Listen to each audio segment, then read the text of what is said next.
Hi, friends, and welcome to the channel. My name is Ryan Abear, and this is where I share my insights.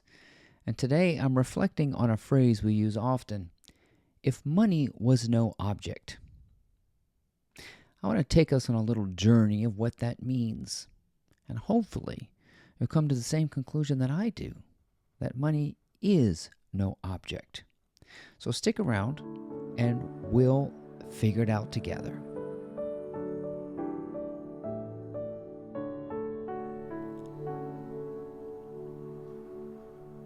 I'm always interested in what people would do if money were no object. And I ask that question. If money were no object, what would you do? And you can get all sorts of answers, and it usually has something to do with freedom. Like, oh man, and then all of a sudden the imagination opens up like a cascading waterfall. It unhinges, and people start thinking in a different direction about what they would do, how they would use their time, what they would do. And what that does is it converts the mind and opens up a certain channel of living frivolously. The things that most people start chattering about are related to free time, or what we call leisure, or fun, or relaxation, or spending time with people we love, spending time doing things we love, having a total disregard for time, constraints, obligation, sacrifice. If money were no object, people would hire personal trainers. They would have massages. They would fly first class. They would build opulent homes. Not always. They might even want to buy a motorhome and drive around the country, or live without a home. But the main thing about this question is that it opens something in you that resembles freedom. And you totally take money out of the equation. And this is what spiritual freedom is. It is understanding that you have created an entity out of something called money, and turned it into an object in the same way a defense lawyer might object in a court case. Your Honor, I object. And so this blockage we call money restricts movement and freedom.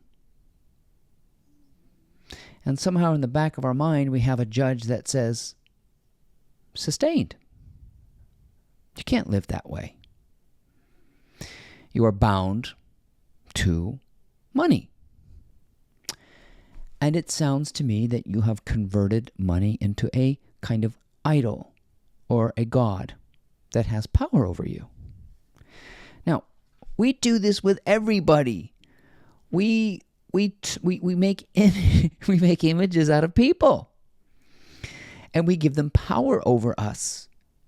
We make images out of things, and we create obstacles out of them. Isn't that amazing? It's like it's like taking this pin and putting plastic googly eyes on it, and some teeth, and some hair, and making it attack yourself. You can't go anywhere. This it's a graven image. I'm making fun. But if you really sit with the idea of money being an object, where is it? You can't eat it. You can't live in it. You can't consume it. You can't defend yourself with it. I can't build a house out of dollar bills and protect myself. It has no function. It exists in some conceptual realm, much like God. God exists in a conceptual realm for a lot of people. It's because we turn God into an object. But I am talking about the eternal subject, which is, you can't talk about it. I'm trying to talk about truth, which can't be uttered. Yet here I go, again and again and again, which is very interesting. When Pontius Pilate asked Jesus, what's the truth? He asked him point blank, what's the truth? And Jesus stood there, didn't say a word. Then Pontius Pilate turned to the crowd and said, I see no reason to charge this man.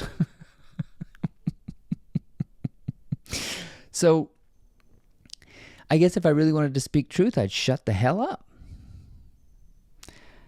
But I keep trying to draw our attention to how important it is to realize that the entities that you create in your brain about people and things and the world and the labels we place on them, we also give them life.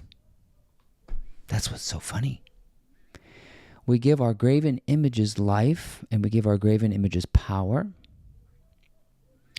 We give our graven images carte blanche to destroy us, to limit us, to rise above us.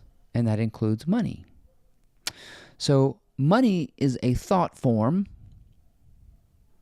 It is a mental,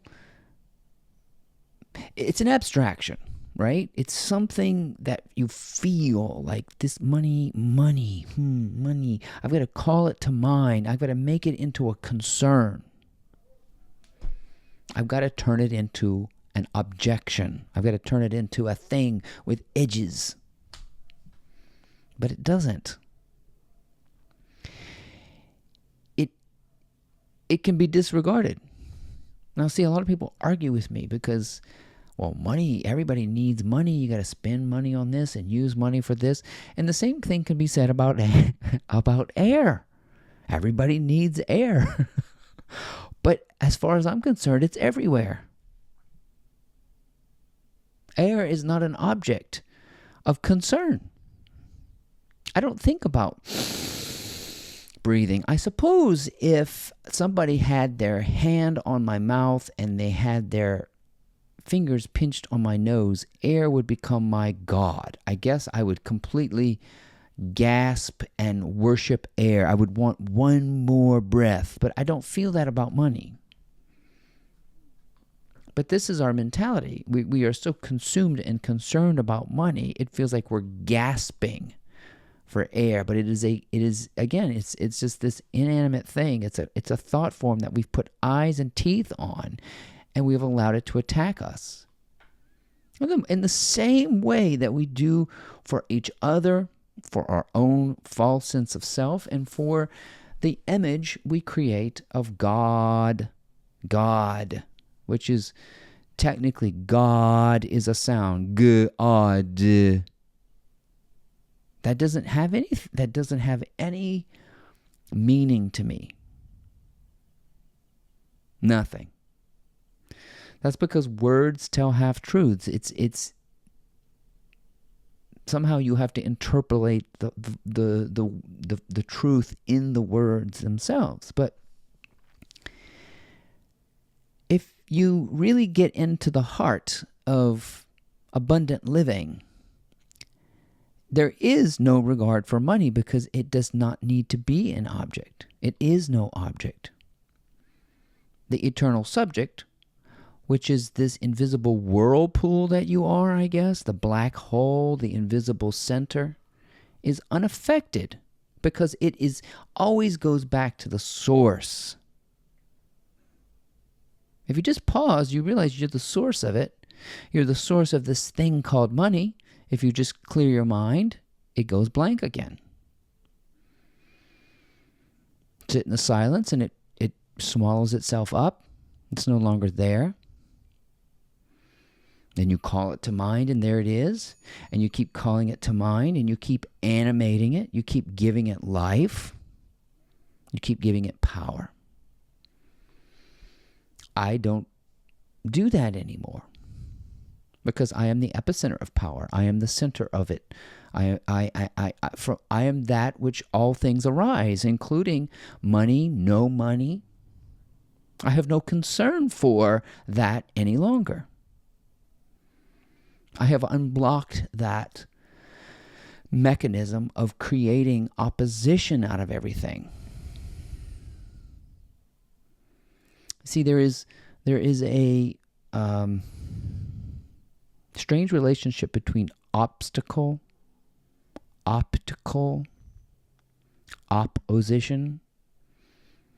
It is sort of, we see it in our mind's eye and think of it as real. Reality is that which arises from the source. It's it. Reality is, the fullness of reality is completely non-conceptual. And and this begins, these channels of creativity open in you if you stop and think, what would I do if money were no object? That's the first step. What would I do? How would I live? And when it dawns on you, you will begin to live with no regard for it. You will begin to realize I am free if I don't conceptualize of anything standing in my way, because there is nothing standing in my way. There is something about the non-conceptual that is straightforward, that has no obstruction, no objection, Your Honor. There's a clear conscience and a clear consciousness. There's a clear awareness that is blank. Completely blank. And out of it arises concepts, which we don't realize we create. We create images. And in some strange way, what we see as the outside world is a reflection of who we are. An animated, living, breathing reflection of who we are. Wow. That's amazing. That means I'm the creator of life. I am the source of life. I've heard spiritual teachers say, you are life. I am the source of life and death and non-life and real and unreal. I'm the source of all of it. And when you go back to the source, it's a blank wall. Like, how do I get back in there? I don't know.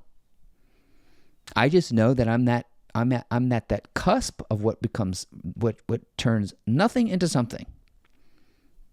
Voila. And I choose to turn money into, I no longer turn it into something. I've got other things that I want to do because I'm free.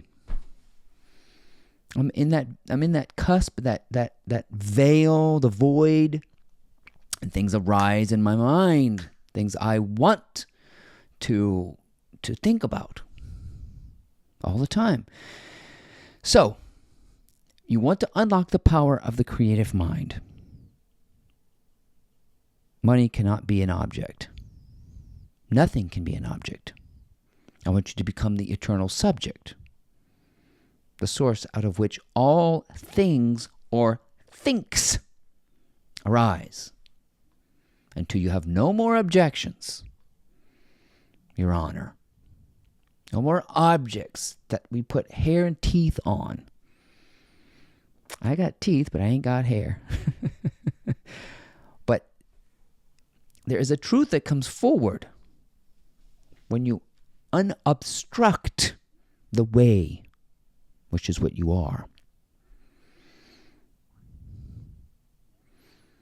There can be a disregard for money, but how do you do it?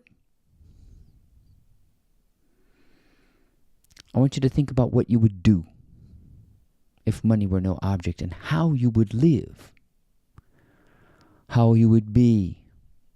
And you're going to unlock freedom. That's what you're going to do. You're going to start thinking creatively. You're going to think from a different perspective of like, I want to do this. I want to love. I want to play. I want to retire. I want to pet the dog. I want to skip and run and swim and vacation and spend time creating things simply because I love it. I am unbound. I don't have any hang-ups. If money is an object, you have turned it into an obstacle. You have turned it into a powerful God who controls you. I is much more powerful once you consider the source. Any objections? No, Your Honor. My name is Ryan Hebert. I hope you enjoyed these insights, and if you did, please check out my blog. It's called mymorningmotivator.com, and we'll see you next time.